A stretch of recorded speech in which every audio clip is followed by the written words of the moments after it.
नमस्कार, मैं डॉक्टर प्राची शर्मा, प्रवक्ता जिला शिक्षा एवं प्रशिक्षण संस्थान पुखराया, कानपुर देहात। आज हम लोग डीएलएड द्वितीय सेमेस्टर के अंतर्गत हिंदी विषय में हिंदी कविता शिक्षण का अध्ययन करेंगे।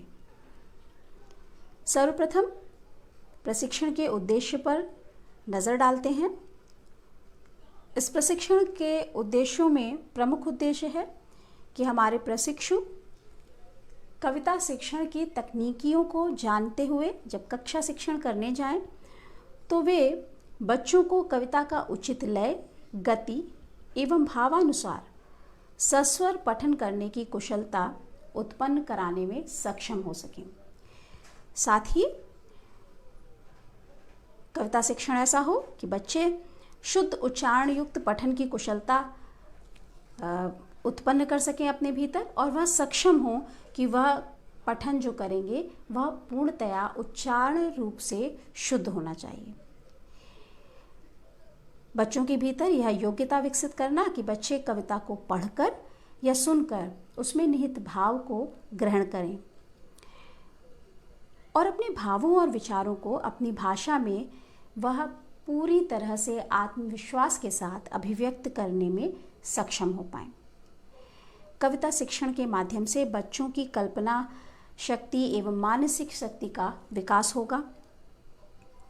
साथ ही कविता में जो निहित प्रकृति प्रेम होता है, तो उस कविता के पठन पाठन के द्वारा कविता के माध्यम से बच्चों के मन में अपनी प्रकृति के प्रति प्रेम उत्पन्न हो। कविता के माध्यम से बच्चों के भीतर नैतिक मूल्यों का विकास हो और बच्चों का चारित्रिक उन्नयन हो, सृजनात्मक कौशल विकसित हो, बच्चे छोटी छोटी रचनाएं करने में रुचि लें और करने में सक्षम भी हो, तो उनका रचनात्मक कौशल विकसित हो। साथ ही हिंदी कविता के प्रति बच्चों के मन में प्रेम उत्पन्न हो, उन कविताओं को पढ़ने में, समझने में, कंठस्थ करने में उनकी रुचि विकसित हो। अब बात करते हैं कविता शिक्षण के अंग की। जब हम कक्षा में कविता शिक्षण करते हैं तो मुख्यतया कविता शिक्षण के 3 अंग होते हैं। नंबर 1 है पठन, नंबर 2 है शब्दार्थ कार्य या काठिन्य निवारण, और नंबर 3 है भाव विश्लेषण एवं सौंदर्यानुभूति। अब सर्वप्रथम जो अंग है हमारा वह है पठन। तो काव्य शिक्षण में पठन का महत्व सर्वप्रमुख है, क्योंकि कविता जो है वह सुन करके, एक श्रवणेंद्रिय के माध्यम से कविता का आनंद लिया जाता है, सुन करके कविता का आनंद प्राप्त किया जाता है। और शिक्षक यदि उचित लय, गति एवं भावानुसार कविता का सस्वर पाठ करेगा तो यह जो आस्वाद है काव्य का वह बच्चों तक अवश्य पहुँचेगा, बच्चों को आनंदित कर देगा। कक्षा में वातावरण जो है वह काव्यमय सृजित होना चाहिए। कविता का पाठ इस प्रकार से होना चाहिए कि कक्षा का जो वातावरण है वह काव्यमय हो जाए, काव्यमय वातावरण का सृजन हो जाए, और विद्यार्थी पहले शिक्षक के द्वारा पाठ सुने, उसके भाव को ग्रहण करें, उसके बाद सस्वर पाठ करें और आनंद में गोते खाएं।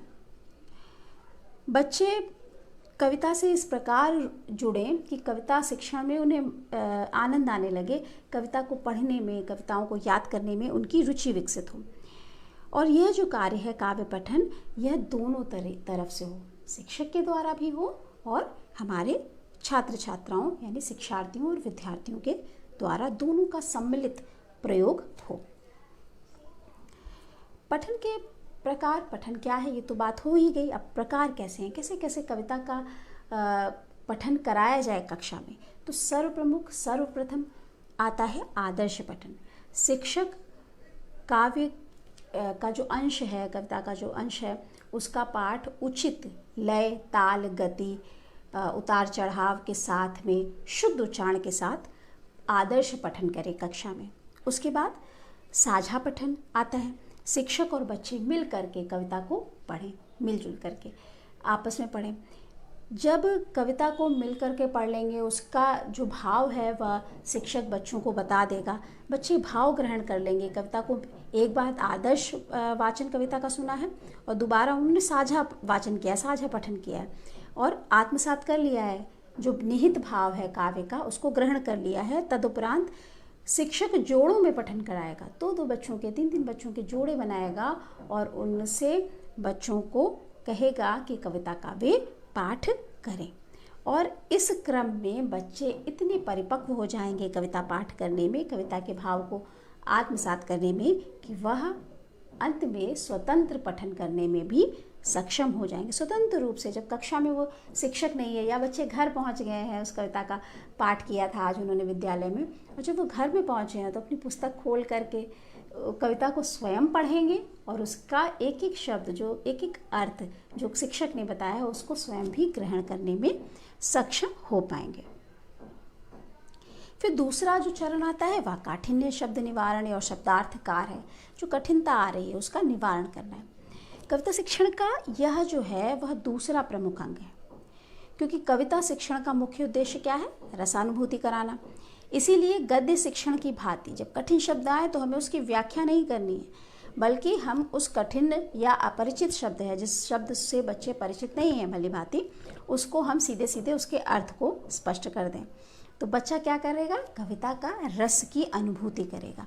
यहाँ पे हम कठिन शब्दों का अर्थ बता देंगे बच्चों को, शब्दार्थ कार्य के माध्यम से कठिनता का निवारण करा देंगे और फिर बच्चे को अर्थ पता चल गया है कविता का, जो फिर हम भाव बताएंगे बच्चे को, उसका सौंदर्य अनुभूति कराएंगे, विश्लेषण करेंगे कविता का, वह सहज ही बच्चों को बोध हो जाएगा।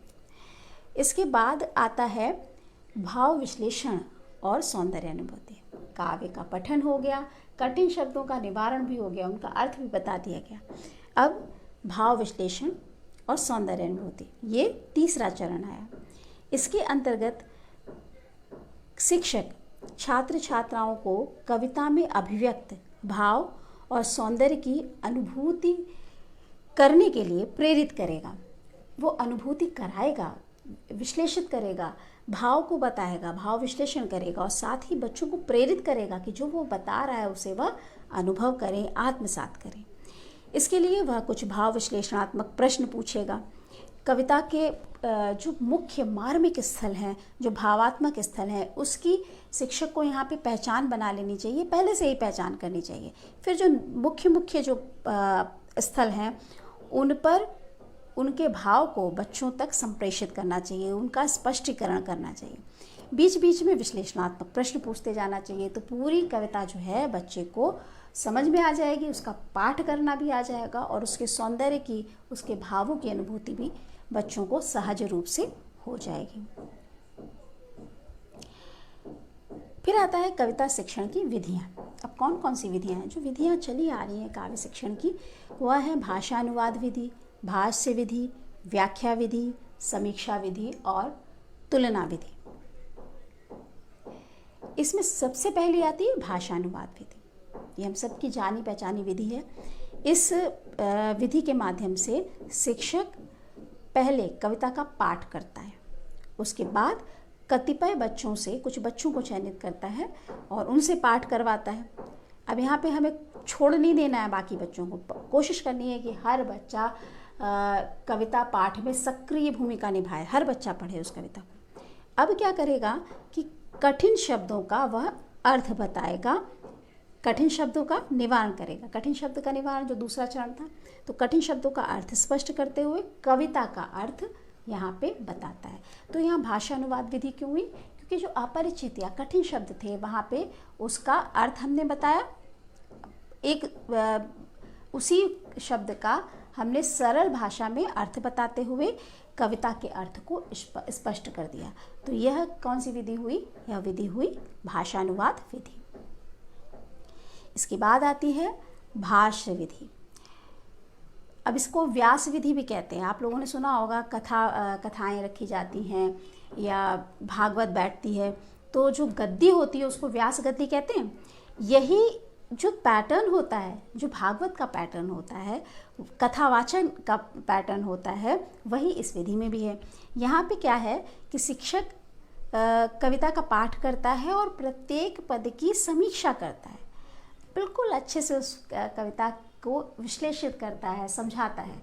और ऐसे कहीं यदि प्रसंग आते हैं जो कि उससे जुड़े हुए कुछ ऐतिहासिक घटनाएं हैं, कुछ अंतःकथाएं हैं या कुछ दृष्टांत हैं, तो वो उन अंतःकथाओं, उन दृष्टांतों, उन ऐतिहासिक घटनाओं को वहाँ पर बताते हुए चलता है, समावेश करता है और कविता के अर्थ को, उसके भाव को स्पष्ट करता है। ये प्राथमिक जो कक्षाएं हैं उसके लिए उपयोगी नहीं है, क्योंकि प्राथमिक कक्षाओं की कविताएं भी बड़ी सरल होती हैं।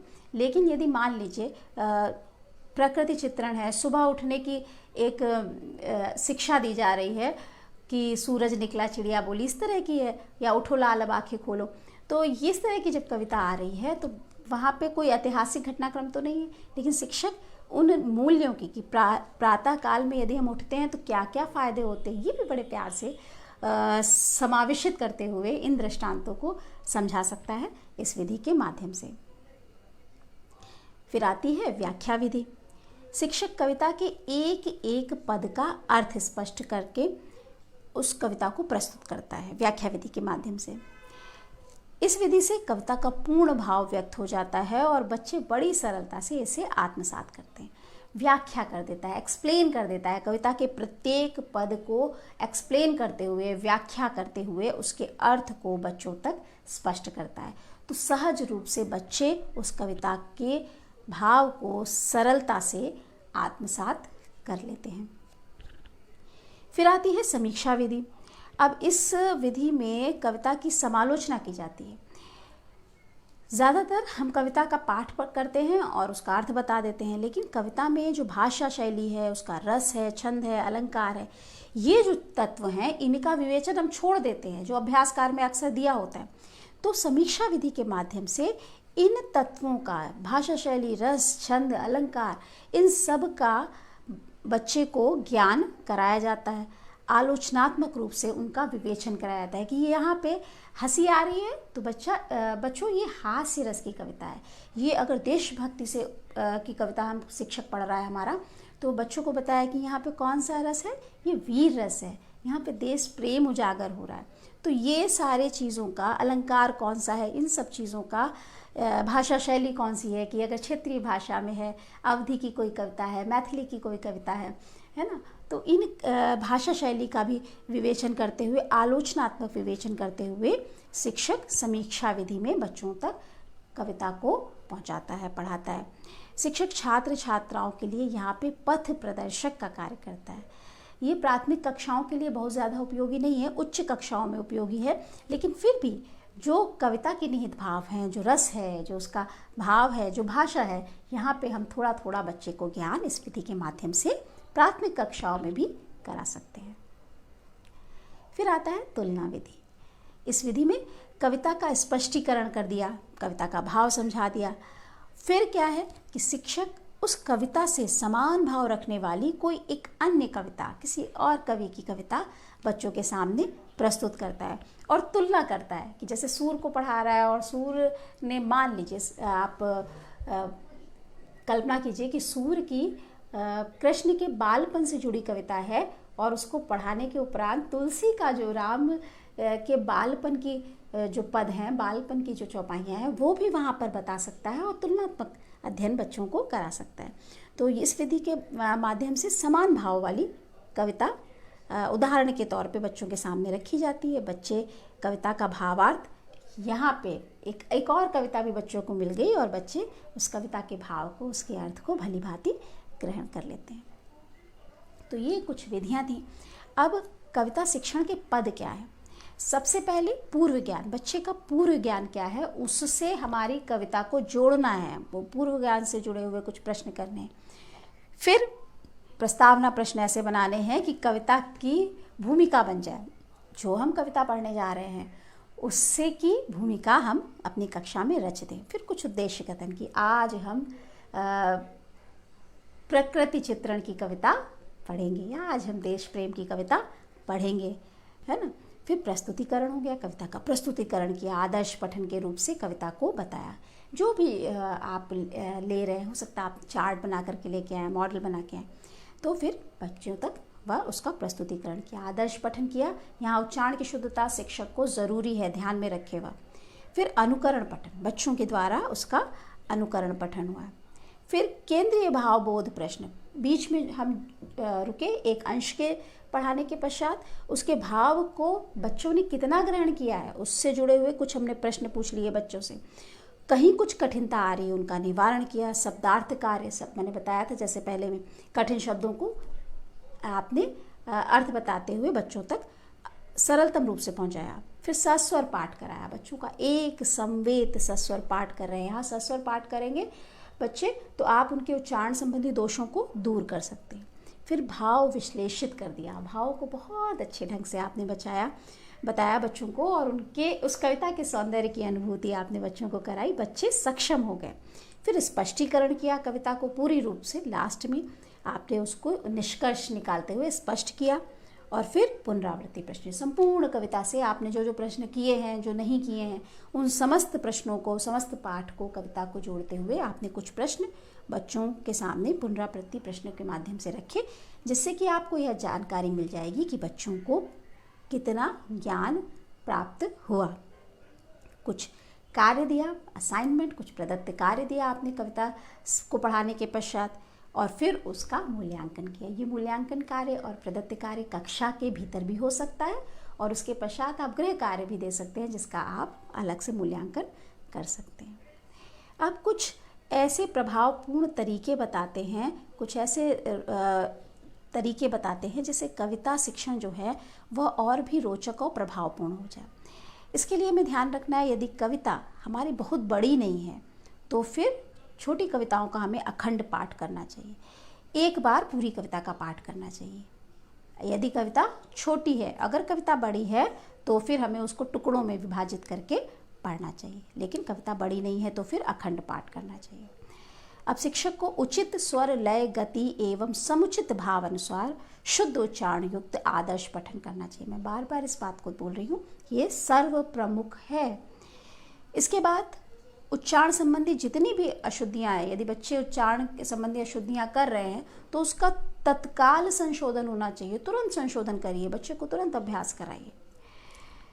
कविता के भाव को स्पष्टीकरण जब हम करते हैं तो हम बच्चे के मानसिक स्तर को भी ध्यान में रखें। जो हमारा स्पष्टीकरण हो, जो शिक्षक स्पष्टीकरण करे, वह छात्रों के मानसिक स्तर के अनुरूप होना चाहिए। कक्षा में काव्यमय वातावरण बनाए रखने के लिए भाव विश्लेषण और पुनरावृत्ति प्रश्नों के माध्यम से कविता का सस्वर पाठ अवश्य करना चाहिए। वातावरण सृजित रहे, बच्चे सचेष्ट रहें और सक्रिय रहें, इसके लिए बीच बीच में जब हम भाव विश्लेषण कर रहे हैं तो उससे संबंधित प्रश्न भी करते रहें। हिंदी कविता में जो भी निहित नैतिक मूल्य हैं, जो भी उच्च आदर्श हैं, उनको अपने जीवन में समाहित करने के लिए हमें बच्चों को प्रेरित करना चाहिए। कविता के केवल भाव को समझाना ही कविता शिक्षण नहीं हो गया, उसमें निहित यदि कोई आदर्श कथन है, यदि कोई मूल्य है, तो उसको भी हम प्रोत्साहित करें बच्चे को कि वह मूल्यों को, उस आदर्श को ग्रहण करे, अपने जीवन में उतार ले। उपयोगी कविताओं को कंठस्थ करने के लिए हम बच्चों को प्रेरित करें। इससे बच्चे जो है वो हिंदी भाषा साहित्य के प्रति उत्सुक होंगे, उसको पढ़ने के लिए, जानने के लिए, हिंदी भाषा साहित्य के प्रति उनकी रुचि विकसित होगी और कंठस्थ रहेंगे। कविता हमेशा हमारे ऐसे क्षणों में काम आती है जब हम अकेले होते हैं, जब हमें किसी समाधान की आवश्यकता होती है, ऐसे में हमारा जो साहित्य है वह हमारे काम आता है। तो बच्चों को कंठस्थ होंगी कविता, उनका गायन करेगा बच्चा। कविता शिक्षण के अंतर्गत पाठ्यगत शिक्षण लक्ष्यों की पूर्ति भी अवश्य करनी चाहिए, यानी कि जो हमारे पाठ्यगत शिक्षण लक्ष्य हैं, जो हमने लर्निंग आउटकम्स निर्धारित कर लिए हैं, उन सब की पूर्ति भी अवश्य होनी चाहिए। तो ये कविता शिक्षण था। आशा है कि आप सभी को यह कविता शिक्षण की विधियां जो हैं, हिंदी कविता कैसे पढ़ाई जानी है, ये समझ में आ गया होगा। आज के लिए इतना ही। एक बार फिर मिलेंगे हम लोग एक नए विषय के साथ में। तब तक के लिए धन्यवाद, नमस्कार।